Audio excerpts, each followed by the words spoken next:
wabarakatuh. Alhamdulillahirrahmanirrahim. Wassalatu wassalamu ala asyrafil anbiya'i wal mursalin Sayyidina wa maulana Muhammadin wa ala alihi wa sahbihi ajma'in, amma ba'd.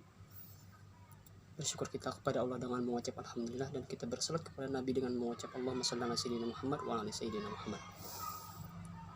Teman-teman sekalian yang berbahagia,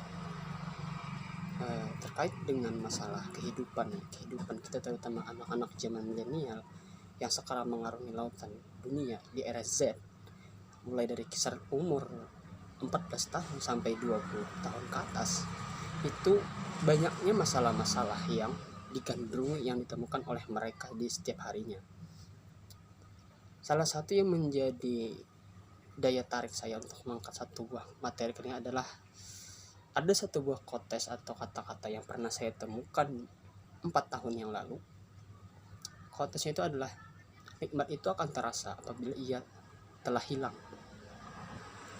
Dari sini yang dapat saya pahami adalah, nikmat itu adalah satu pemberian dari Tuhan yang tidak dapat ditandingi nominalnya, yang mana ini diberikan secara free, gratis oleh Tuhan kepada kita sebagai makhluk ciptaannya, guna untuk hidup di muka bumi untuk beribadah kepadanya.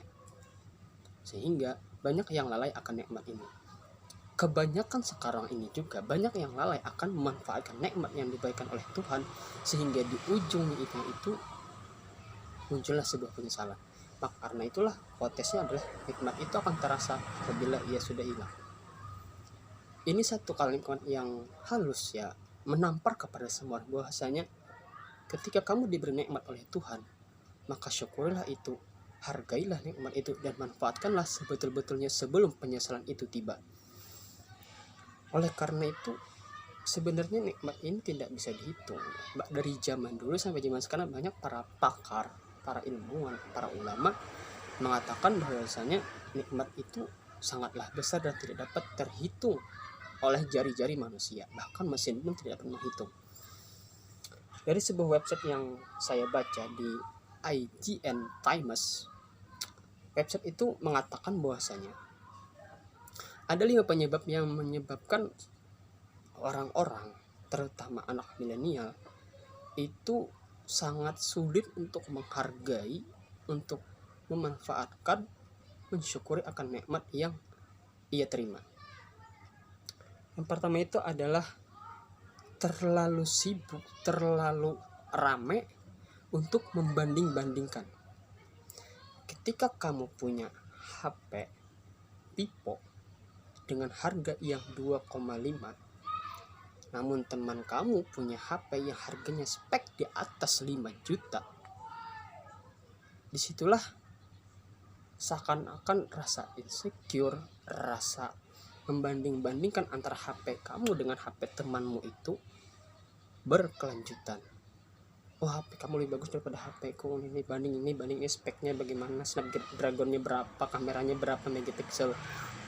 Banding membandingkan, akhirnya apa? Muncul dalam hati untuk, oh aku harus lebih daripada ini, oh aku harus berarti membeli HP yang lebih hebat daripada HP-nya dia. Padahal HP kamu ini sudah termasuk yang canggih gitu loh. Bahkan menandingi handphone di bawah kelasnya itu. Yang kedua adalah kurangnya rasa ikhlasnya, itu dimana rasa keberatan hati dalam menerima nikmat yang diberikan. Ingin satu, dapatnya satu, maunya dua, dapat dua, maunya tiga, terus-terusan sampai akhirnya kamu tidak akan pernah puas gitu. Sehingga ikhlas ini yang sangat sulit untuk kita tumbuhkan. Karena apa?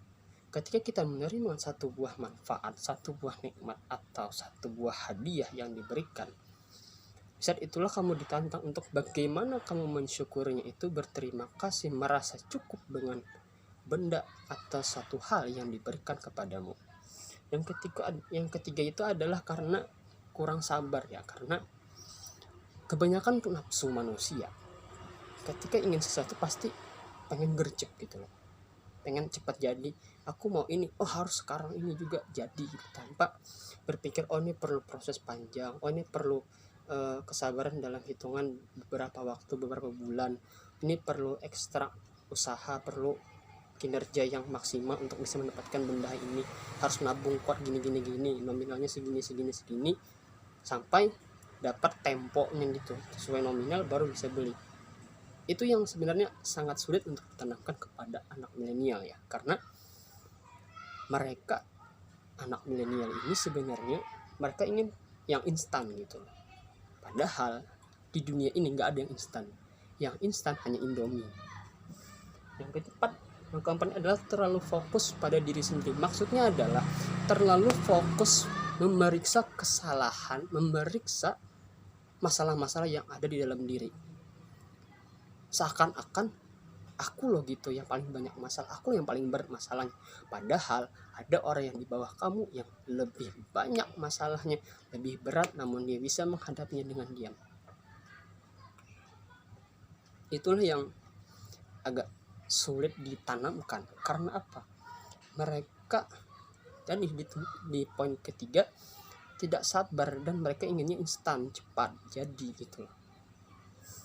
Dan yang terakhir adalah karena ekspektasi yang berlebihan, harapan yang terlalu tinggi, sehingga menyebabkan ketika realita tidak mendukung akan ekspektasimu, maka saat itulah kekecewaan itu akan muncul, terjunlah ke dunia kekecewaan. Sehingga itulah yang menyebabkan kamu tidak bisa mensyukuri akan nikmat yang diberikan. Lantas solusinya adalah ketika kamu diberikan satu nikmat, yang pertama itulah kamu perlu pahami ini nikmat ini memang bukan untuk orang lain, khusus untukmu, sehingga nikmat ini ditujukan untukmu sekecil apapun itu. Yang kedua itu adalah bersyukur secara agama tentu, karena itu dianjurkan. Bahkan yang Al-Qur'an, wa ista'azna rabbukum la in syakartum la azidannakum wa la in kafartum inna azabi lasyadid. Nah, bersyukur kita secara simpelnya adalah ketika kamu diberikan satu nikmat, berhenti menengok ke atas, berhenti membanding-bandingkan. Terima itu, syukuri, dan kamu yakini ini pasti yang terbaik untukku. Yang ketiga adalah manfaatkan itu sebagai media dirimu untuk berkembang, untuk memotivasi diri, untuk mengupgrade dirimu menjadi yang lebih baik. Dan yang terakhir adalah bagaimana kamu memanfaatkan nikmat itu secara keseluruhan. Dan ingat, kalau kamu tidak memanfaatkan nikmat ini, maka kamu akan menyesal. Maka benarlah konteks tadi, nikmat itu akan terasa apabila ia telah hilang. Mungkin kiranya demikian yang dapat saya sampaikan. Salah khilaf mohon maaf. Wassalamualaikum warahmatullahi wabarakatuh.